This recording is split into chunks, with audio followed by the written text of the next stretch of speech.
नमस्कार, बहुत बहुत स्वागत है आपका। पूर्व आरबीआई गवर्नर है रघुराम राजन। उनके बयान ने एक नई बहस की शुरुआत कर दी है। उन्होंने कहा कि देश में रोजगार की कमी है जो चिंता का विषय है। उन्होंने जोर देते हुए कहा कि सरकार की नीतियों का फायदा सभी समुदायों को मिलना चाहिए, किसी एक समुदाय को बढ़ावा देना ठीक नहीं। न्यूज 18 से बोलते हुए रघुराम राजन ने यह भी कहा कि भारत में कभी श्रीलंका जैसे हालात नहीं हो सकते।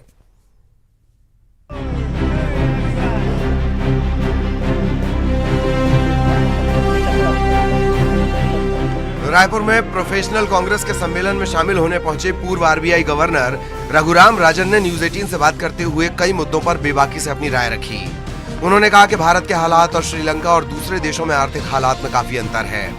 रघुराम राजन ने कहा कि भारत के पास पर्याप्त विदेशी मुद्रा भंडार है और विदेशी कर्ज का दबाव भी कम है। भारत को श्रीलंका और पाकिस्तान जैसी समस्या का सामना कभी नहीं करना पड़ेगा, लेकिन उन्होंने देश में रोजगार के संकट को लेकर चिंता जताई। उन्होंने अग्निपथ योजना के भारी विरोध का भी जिक्र किया। उन्होंने कहा कि हमारे युवा नौकरियों के लिए परेशान हैं, इसके लिए नीति बनानी होगी।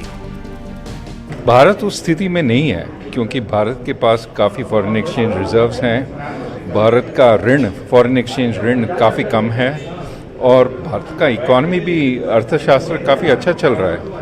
तो उस स्थिति में नहीं है। प्रॉब्लम है रोजगारी काफ़ी कम है। आप देख रहे हैं कि लोग, ये जो अग्निपथ राइट्स हैं, वो हमारा युवा पीढ़ी कह रही है कि हमें और नौकरी चाहिए और रोजगारी तो काफ़ी कम है, तो उसको बढ़ाना है। उसके लिए नीतियाँ चाहिए। रघुराम राजन ने एक और बड़ा बयान दिया। उन्होंने कहा कि लोकतंत्र को उदार और मजबूत बनाने की जरूरत है। उन्होंने ये भी कहा कि देश में ऐसा माहौल बनाना चाहिए जिससे सबके लिए विकास के अवसर हों। सिर्फ एक समुदाय को बढ़ावा देना ठीक नहीं। माइनॉरिटीज़ को आगे बढ़ाना है। जैसे कि मेजॉरिटी कम्युनिटी को आगे बढ़ाते हैं तो माइनॉरिटीज़ को भी थोड़ा इक्वालिटी होना चाहिए कम्युनिटीज़ में। तो पॉलिसीज़ जो हम इम्प्लीमेंट करते हैं वो दोनों, वो सारे कम्युनिटीज़ को एडवांस करना चाहिए। पूर्व गवर्नर के बयान पर कांग्रेस और बीजेपी के रिएक्शन भी आए हैं। कांग्रेस जहां रघुराम राजन के बयान पर सहमत नजर आई, वहीं बीजेपी ने बयान पर ऐतराज जताया और कहा कि केंद्र सरकार सभी को अवसर देने और सबको साथ लेकर चलने के लिए दृढ़ संकल्पित है। रघुराम राजन जी ने वही बात कही है जो उनको देश के हालात से समझ में आया है। रघुराम राजन जी विद्वान पुरुष है, अर्थशास्त्री हैं, पूर्व रिजर्व के गवर्नर हैं और वर्तमान में देश के जो हालात हैं इस पर उन्होंने अपने बातें कही है। निश्चित तौर पर अगर देश को विकास की ओर आगे बढ़ना है, देश विकास की नई ऊंचाई को छुए, उसलिए देश में एकता जरूरी है। भारत देश की परंपरा है और भारत देश का इतिहास है कि भारत देश में कभी जातिगत या धर्म के आधार पर कहीं कोई वाद नहीं रहा है। लेकिन तुष्टीकरण के आधार पर जो कांग्रेस ने जिस गलत चीज़ों को पिछले 58-60 वर्षों में लाया, यदि उसको केंद्र की सरकार उसको समतुल्य कर रही है, उसको बराबर का व्यवहार कर रही है, उनको ठीक कर रही है, तो इसको बहुसंख्यकवाद का नाम देना ठीक नहीं है। पूर्व गवर्नर रघुराम राजन के बयान ने कहीं न कहीं एक बहस जरूर छेड़ दी है। इस पर अब सियासत होना भी लाजमी है। दोनों ही दलों के अपने अपने तर्क हैं। सियासी जंग शुरू हो गई है और आने वाले दिनों में ये चर्चा और गंभीर हो सकती है। ममता लांजेवार, न्यूज 18, रायपुर। और बेहद खास मेहमान हमारे साथ जुड़े हुए हैं, उनसे तारुफ आपका करवा दें। सुबोध हरितवाल साहब हमारे साथ जुड़े हुए हैं। आप राष्ट्रीय प्रवक्ता हैं, यूथ कांग्रेस से जुड़े हुए हैं। स्वागत है हरितवाल साहब। सुशांत शुक्ला, आप भाजपा नेता हैं, वो इस वक्त हमारे साथ जुड़े हैं। शुक्ला साहब, आपका भी बहुत बहुत स्वागत। और सबसे पहले हरितवाल साहब, आपके पास मैं आना चाहूँगा कि एक बड़े मंच पर रघुराम राजन ने बयान दिया और अब उसे लेकर हम भी चर्चा कर रहे हैं और लगातार उस पर चर्चाएं भी होंगी। उस बयान को लेकर आपका रिएक्शन, हरितवाल साहब। देखिए, सबसे पहली बात तो रघुराम राजन जी एक बहुत बड़े और देश के प्रसिद्ध अर्थशास्त्री हैं, आरबीआई के गवर्नर रहे हैं और उनका लोहा इस देश के हर व्यक्ति ने माना है। मुझे इसको बोलने में कोई दो मत नहीं है, चाहे भाजपा के लोग हों चाहे कांग्रेस के लोग हों, किसी पार्टी विशेष के प्रतिनिधि भी नहीं है।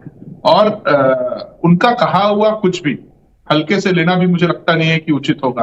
तो दूसरी चीज, भारतीय जनता पार्टी की जो सरकार केंद्र में चल रही है, रघुराम राजन जी गेस्ट स्पीकर के तौर पर आए थे और उन्होंने वहां पर यह भी कहा कि बहुत सारी योजनाएं सरकार की अच्छी, उन्होंने सिर्फ उन्हें मैं देख रहा हूं कि इस बयान के बाद भारतीय जनता पार्टी रघुराम राजन को हो सकता है थोड़े दिन में देशद्रोही भी करार दे दे, और हो सकता है उन्हें पाकिस्तान जाने का टिकट भी भारतीय जनता पार्टी के प्रवक्ता और नेता देने लगे।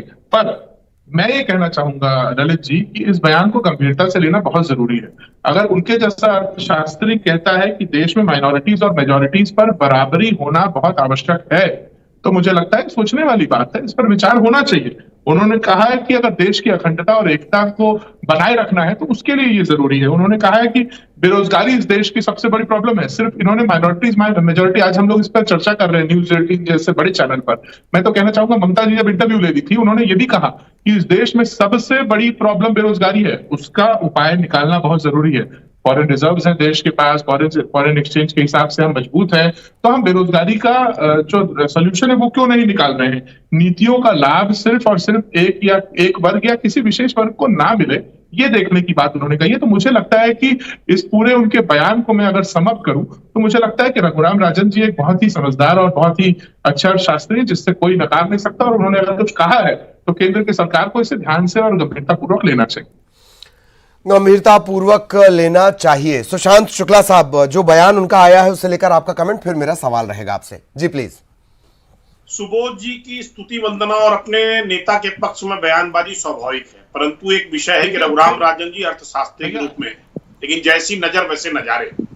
जब देश में 60 सालों तक कांग्रेस ने तुष्टीकरण की राजनीति करते करते एक वर्ग विशेष को लाभ देने के लिए नियमों को बेनियम कर दिया, देश को बेपटरी कर दिया, तब ये नैतिकता की दुहाई देते थे। आज मैं इनसे पूछना चाहता हूं, रघुराम राजन जी जब छत्तीसगढ़ में व्याप्त आर्थिक आपातकाल के लिए कुछ बोलते तो मुझे अच्छा लगता। रघुराम राजन जी अगर छत्तीसगढ़ की व्यवस्था के विपरीत जो भ्रष्टाचार हो रहा है उस पर कुछ बोलते तो अच्छा लगता। चूंकि मंच कांग्रेस का था तो उनकी मजबूरी रही कांग्रेस के पक्ष में राजनीतिक बयानबाजी करने की। देश सबका साथ, सबका विकास, सबका विश्वास, सबका प्रयास के साथ माननीय नरेंद्र मोदी जी के रूप में शुक्ला साहब, क्रिप्टो करेंसी को लेकर योजना को लेकर चल रहे हैं। क्रिप्टो करेंसी को लेकर अगर रघुराम राजन कुछ ऐसा कहें जो केंद्र की नीतियों से मेल खाता हो, तब वो अचानक से सही होंगे, ऐसा माना जाए? नहीं, मैंने अभी आपको कहा, आपने सुना नहीं मेरी बात सर।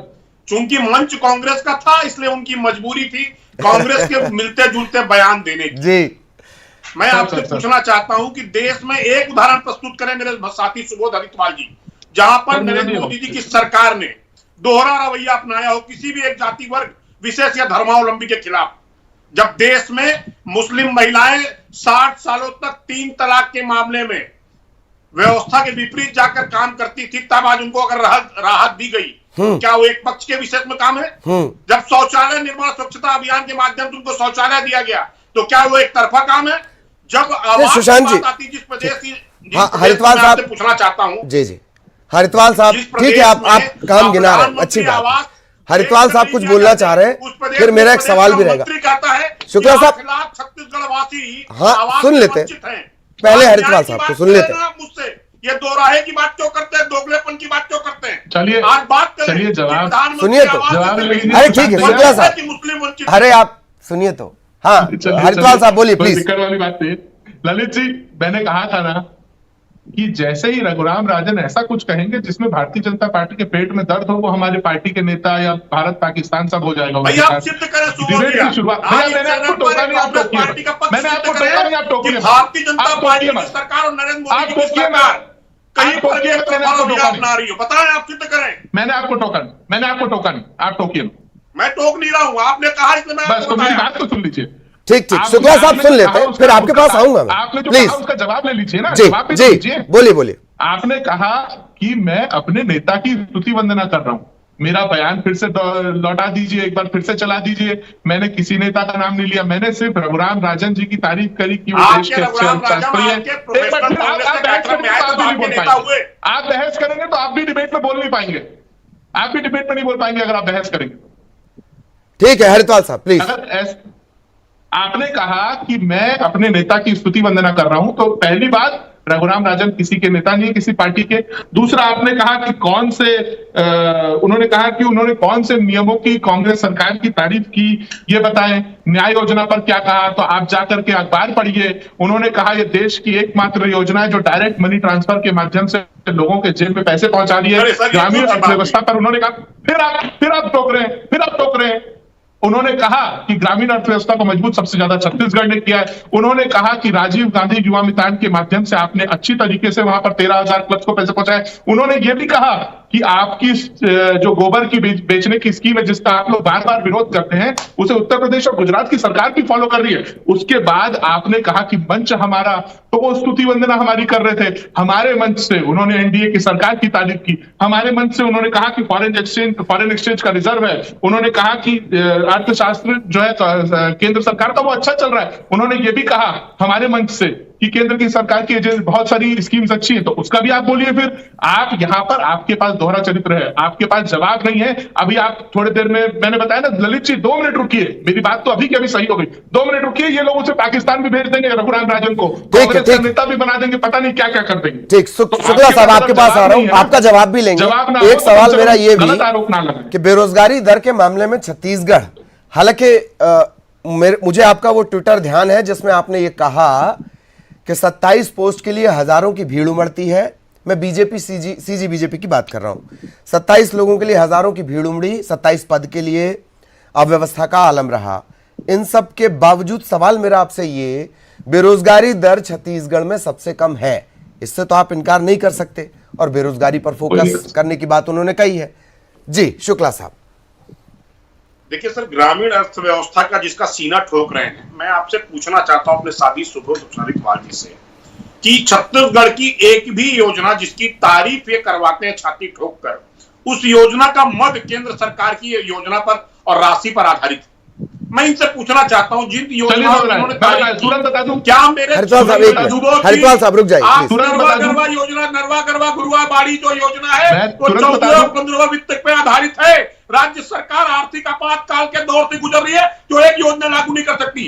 राज्य के समस्त विकास कार्य ठप पड़े हैं, सिर्फ केंद्र सरकार आधारित राशि पर ही निर्माण कार्य। दो बातें शुक्ला साहब, नहीं ऐसे तो स्वच्छ भारत अभियान मनमोहन सरकार में निर्मल भारत अभियान चला करता था, ठीक है, एक बात। दूसरी बात, प्रधानमंत्री मोदी यूपी की रैलियों में गोधन न्याय योजना की तारीफ कर चुके हैं। शिवराज सिंह चौहान साहब ने कहा कि हम ये बहुत अच्छा इनिशिएटिव है, हम लेंगे। सुधांशु त्रिवेदी अभी होकर गए हैं, उन्होंने कहा बहुत अच्छी बात है, आप अगर गाय से जुड़े चीजों को साकार कर रहे हैं, उन्होंने तारीफ भी की। जी शुक्ला साहब, बहुत शॉर्ट में, फिर हरिद्वार साहब के पास जाना। ललित जी, बहुत शॉर्टकट में बताता हूं। हाँ। योजना की मंशा और उसके क्रियान्वयन पर आपत्ति है। जिस प्रदेश में व्यापक भ्रष्टाचार कांग्रेस की परिणति हो, उस प्रदेश में योजना के इंप्लीमेंटेशन यानी क्रियान्वयन पर आपत्ति है। योजना पर आपत्ति कभी नहीं रही हमें। मैं आपके चैनल के माध्यम से चुनौती देता हूं अपने साथी को कि आइए आपके चैनल को साक्षी मानकर एक भौतिक सत्यापन करते हैं कि छत्तीसगढ़ की जनता को इतने सारी फर्जी योजनाओं का क्या लाभ मिला है। आइए भौतिक सत्यापन करते हैं और दूध का दूध पानी का पानी करते हैं। ये जिस योजना की चुनौती देंगे, अब हरिद्वार साहब के पास चलते हैं, अब उनको सुन लेते हैं। शुक्ला साहब, हरिद्वार साहब को सुन लेते हैं। चुनौती को स्वीकार करता हूं सुशांत भैया, पहली चीज। दूसरी चीज, आपने कहा केंद्र की सरकार की योजनाओं पर या फंड्स पर हम निर्भर होकर के करते हैं। एक ही उदाहरण में आपके सवाल को ढेर कर देता हूं। आप बताइए, हमने 2500 रुपए का वादा किया, हमने 2500 रुपए किसानों को दिया, ठीक है। आपकी सरकार कहती थी, जब बोनस देने के मामले पर चिट्ठी लिख देते थे डॉक्टर रमन सिंह, सोनिया गांधी और मनमोहन सिंह जी को कि भैया बोनस का पैसा दे दो, नहीं तो नहीं दे पाऊंगा, और फिर आरोप लगाते थे हम पर। हमने ये नहीं किया, हमने अपने पैसे से, राज्य के बजट से किसानों को उनका 2500 रुपए देने का वादा किया था और हमने दिया। हम आप पर निर्भर नहीं है, हमारे जीएसटी का पैसा आपने रखा हुआ है केंद्र की सरकार में, हम आप पर फिर भी निर्भर नहीं है। बोलने का मैं आ रहा हूं। दूसरी चीज, आपने गोधन की योजना का जवाब नहीं दिया जो ललित जी ने पूछा, कि जिसकी तारीफ यूपी, मध्य प्रदेश और गुजरात की सरकार कर चुकी है, नरेंद्र मोदी खुद कर चुके हैं। उस पर अगर आप लोग आरोप लगा रहे हैं तो मुझे लगता है आप लोग नरेंद्र मोदी जी से सहमत नहीं है। गौमूत्र खरीदने की आज बात आ गई है, पूरे देश में पहली सरकार है जो गौमूत्र खरीद रही है। अगर आपको ऐसा लगता है कि गाय से जुड़े वस्तुओं को खरीद कर अगर हरिद्वार साहब, योजना पर नहीं, आर्थिक रूप से मजबूत शुक्ला कर जी रहे का हैं, कहना है उससे आपके पेट में दर्द हो रहा है। क्रियान्वयन गलत है, मैं सोचता हूं भारतीय इम्प्लीमेंटेशन जनता गलत पार्टी को है। एक बहुत बड़ा एनालिसिस करने की जरूरत है कि वो कहां जाकर के खड़ी है आज। जी चलिए शुक्ला साहब प्लीज। ललित जी, ये बड़ी आसानी से बोल गया किसान को उन्होंने बोनस दिया। इस प्रदेश में केसीसी लोन की एक योजना है जिसके तहत कृषि यंत्रों के ऋण दिए जाते हैं, वो लगभग 3 सालों से बंद पड़े हैं।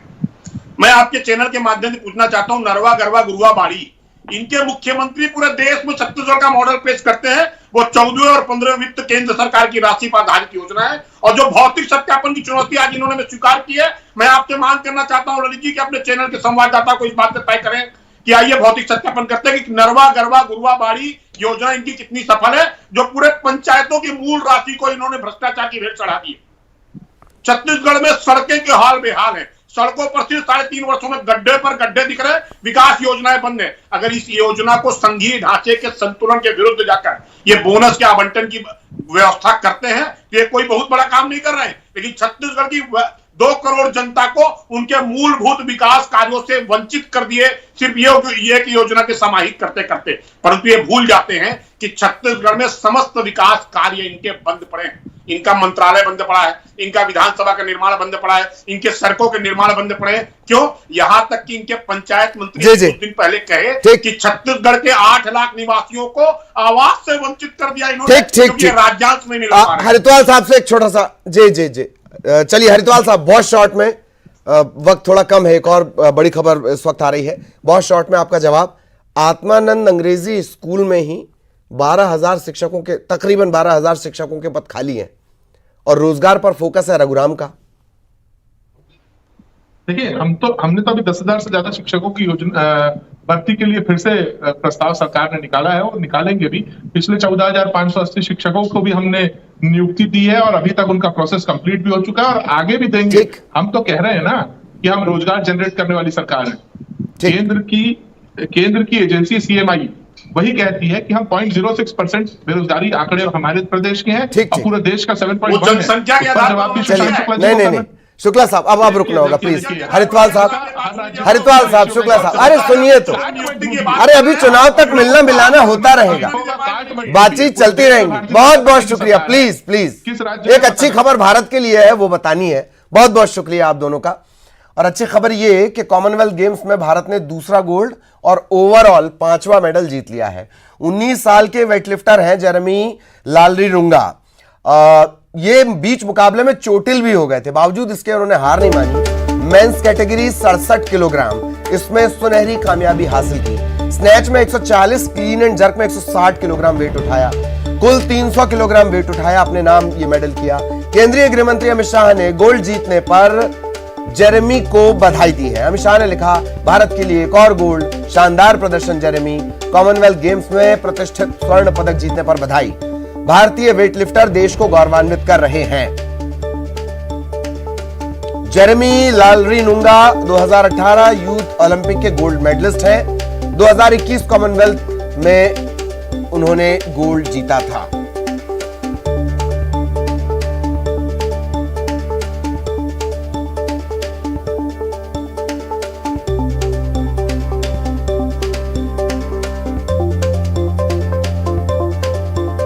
गोल्ड जीतने पर बधाई केंद्रीय गृह मंत्री अमित शाह ने दी है। उन्होंने बाकायदा ट्वीट कर लिखा है, गोल्ड मेडल जीतने पर जेरेमी को बधाई। अमित शाह ने लिखा, भारत के लिए एक और गोल्ड, शानदार प्रदर्शन जेरेमी, कॉमनवेल्थ गेम्स में प्रतिष्ठित स्वर्ण पदक जीतने पर बधाई।